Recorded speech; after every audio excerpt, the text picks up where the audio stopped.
जय गणेश देवा। मैं हूं तपेश जैन और हम यहां पर हिंद स्पोर्टिंग मैदान पर हैं। यहां पर फुटबॉल बहुत पहले होता था, अब ईदगाह वाटा मैदान के नाम से भी लोग जानते हैं। हमारे साथ में BGR बाबा गेलाराम जी जो समिति है उनके जो भक्त हैं, उन्होंने यहां पर एक भव्य 45 दिन की तैयारी के बाद में गणेश बनाया। मेरे साथ में संजय ये ना, सत्यम मेरे साथ में है, राम है मेरे साथ में और संजय ये साथ में है, इसके अध्यक्ष है। संजय, क्या करोगे, कैसी कल्पना थी इसकी? ये हमारा 1 साल पहले से प्लानिंग चल रही थी।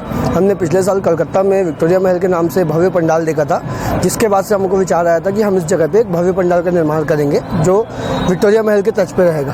तो ये कितने दिन लगे इसको बनाने में? 45 दिन से 50 दिन इस महल को तैयार होने में लगा।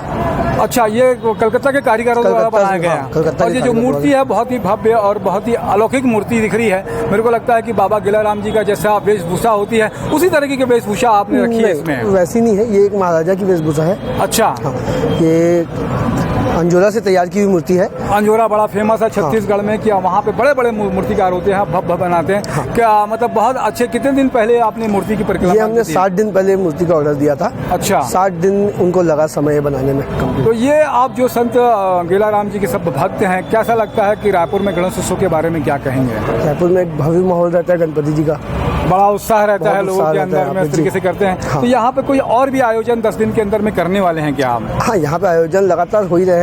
तो बच्चों को फैंसी ड्रेस कार्यक्रम चला है। यहाँ पे मीना बाजार का आयोजन किया गया है। मीना बाजार के साथ में लगाया गया, इसके साथ में लगाया कि मीना बाजार का मनोरंजन भी करें, धार्मिक भावना भी है। तो ये झांकी के अलावा चल झांकी भी निकालने का आपका कोई झांकी निकालने का विचार चल रहा है? क्या झांकी निकालेंगे? अभी तय नहीं हुआ है। झांकी जो होती है उनको लेके आएंगे हम लोग, तो उसके हिसाब से करेंगे। और क्या कहेंगे भक्तों को आप? यहाँ आके दर्शन करें, बहुत ही भव्य मूर्ति है, बहुत ही अच्छा पंडाल बना है। ज़्यादा से ज़्यादा लोग आके दर्शन करें। बहुत अच्छी बात है कि यहाँ पर आए। आप सब लोग देख रहे हैं कि बड़ी भव्य मूर्ति है। मैं बाहर का दृश्य तो आपको नहीं दिखा पा रहा हूँ, लेकिन विक्टोरिया तर्ज पे बड़ा मैदान पे है, पार्किंग वार्किंग की व्यवस्था भी बहुत अच्छी है। तो एक बार फिर से जय गणेश देवा। मेरे साथ में डॉक्टर पुनीत सोनकर भी है, निशा द्विवेदी भी है और विराट भी है और दूसरे बच्चे भी मेरे साथ में हैं। तो सारे बच्चों के साथ में जय गणेश देवा।